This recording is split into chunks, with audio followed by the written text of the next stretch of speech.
Guys, so sablay ang lakad ko. Pupasa na ako ng video doon sa Hinulugan Taktak para i-upload ko sa aking vlog. Kailangan pa ng permit. So i-try ko kung makakahabol ako. Punta ako doon sa mayor's office ng Antipolo para makakuha ako ng permit, para makapagkuha ako ng video.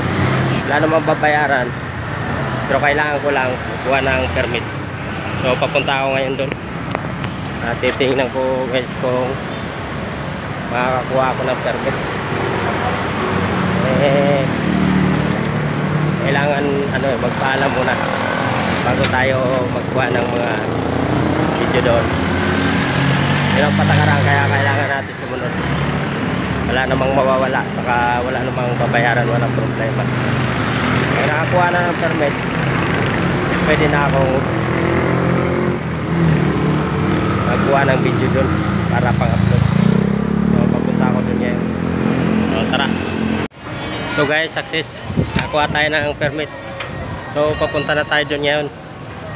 Mababait naman yung mga nag-a-assist dito, at binigyan nila agad ako ng permit.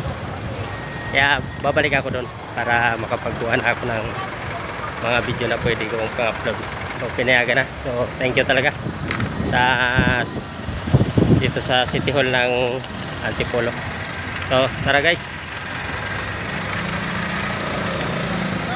Sir, okay sir. Sama ko kayo sa vlog sir, okay lang?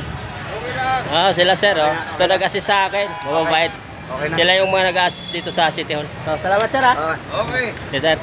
Punta na ako doon. Okay. Thank you sir. Okay. Maraming salamat. Ingat. Ito po. So guys, nandito na tayo sa loob. So ipapakita ko lang kung anong dito sa may bungad, anong mayroon. So dito sa may bungad, ayan, makikita mo yung spider bridge na yan. Ayan, spider bridge.